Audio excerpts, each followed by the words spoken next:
የጉጂ ዞን ነዋሪው ታከለ ቢዶ ይባላል። ለርሱ የጓዳው መምላት የቤቱ መትረፍረፍ ምክንያት በጓሮ በሚያረባው ንብ የሚያገኘው የማር ምርት ቁልፍ ሚና አለው። ከቅርብ ዓመታት ወዲህ ለአርብቶ አደሩ የተሰጠው ልዩ ትኩረትም ከእጅ ወደ አፍ የነበረውን ህይወቱን አሻሽሎ ምርትና ምርታማነቱን በማሳደግ ረገድ ከፍተኛ አስተዋጽኦን አበርክቶልኛል ይላል።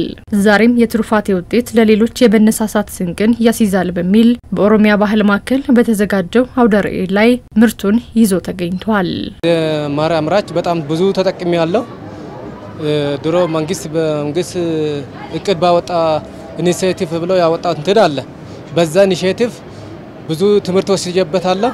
ከባህላዊ ወደ ዘመናዊ ማር ተሸጋግሬ ያለው ድሮ ከባህላዊ 7 እስከ 6 ነው የምናገኘው።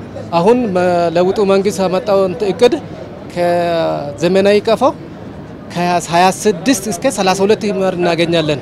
ባለፉት 7 ዓመታት በኦሮሚያ ክልል የተሰራው የልማት ስራ በክልሉ ተጨባጭ ለውጥን ያመጣ እንደ ሀገርም በርካታ ትሩፋቶችን ጀባ ያለ መሆኑም ይነሳል። በዋናነትም ህዝብን መሰረት ያደረጉ የልማት ስራዎች የኑሮ ዘይቤን ከማሻሻልና ከመቀየር ረገድ ከፍተኛ ሚናን መጫወታቸውም ተነስቷል። ብዙ ነገሮችን ሰርተዋል።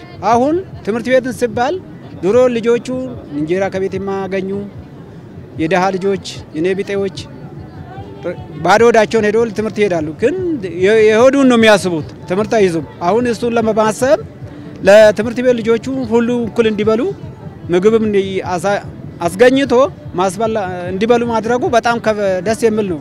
ምግቤን ከጓሮይ በሚል ሳቤ በሌማት ትሩፋት በተሰራው ስራም በምግብ ራስን የመቻል ውጥን ስጋ እንዲለብስ አስችሏል ተብሏል። ከዚህ ባለፈም በግብርና ልማት የተገኙ ትሩፋቶች ከጓዳ የተሻገረ ለውጭ ገበያ የደረሰ ምርትን ማግኘት መቻሉም ተመላክቷል። ስንዴ አሁን ከዚህ በፊት በክረምት ብቻ ነበር የሚመረተው።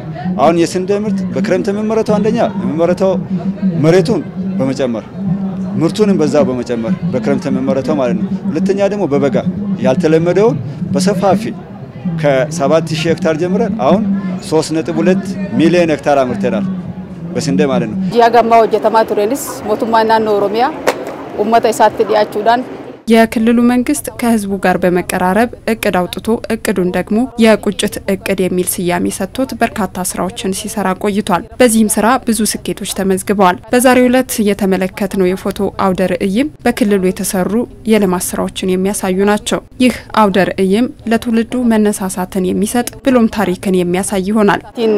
ዳወተማ ቱሬዳ በኦሮሚያ ክልል የተከናወኑ የልማትና የመልካም አስተዳደር ስራዎች በእጅጉ የሚያበረታቱ ለሀገር ግንባታ የሚረዱ ለቀጣዩ የኢትዮጵያ ብልጽግና መንገድ የሚጠርጉ መሆናቸውን ነው የተገነዘብነው። በተለይም በኦሮሚያ ክልል በግብርና ዘርፍ የግብርና ምርትን በመጠንም በአይነትም በማስፋፋት እድገቱንም ቀጣይ በማድረግ የተደረገው ርብርብ በጣም አስደናቂ ነው። በክልሉ ባለፉት 7 ዓመታት ከተመዘገበው ምርታ መካከል የሆነው በክልሉ በተለያዩ አካባቢዎች የነበረውን የሰላምና ጸጥታ እክል ከመፍታትና ታጣቂዎችን ወደ ሰላም መንገድ ከመቀላቀል ረገድ ውጤታማ ስራዎች መሰራታቸው እንዲሁ ተነስቷል። ታጣቂ ቡድን የተቀላቀሉ ወጣቶች በሰላም መንገድ እንዲመለሱ የማድረግ ስራ ተሰርቷል። በሌላ በኩል ደግሞ የተለያዩ ታጥቆ የሚንቀሳቀሱ ጋር የሰላም ስምምነት በመፈረም በሺዎች የሚቆጠሩ ቀድሞ ታጣቂዎች ወደ መደበኛ ህይወት እንዲመለሱ የማድረግ ስራ ተሰርቷል ማለት ነው። ይሄ ከልማቱ ጎን የተሰራው ሰላምና ጸጥታን ለማረጋገጥ የተሰራ ስራዎች ነው። ይሄ ውጤት አስገኝቷል። የክልላችን ሁኔታም የክልላችንም ሰላም ልማቱም ጎን ለጎን እንዲሄድ የማስደረግ ስራ ተሰርቷል። በኦሮሚያ ባህል ማዕከል የተከፈተው አውደ ርዕይም ከመጋቢት 25 እስከ 27 ለህዝብ ክፍት ሆኖ ይቆያል ተብሏል።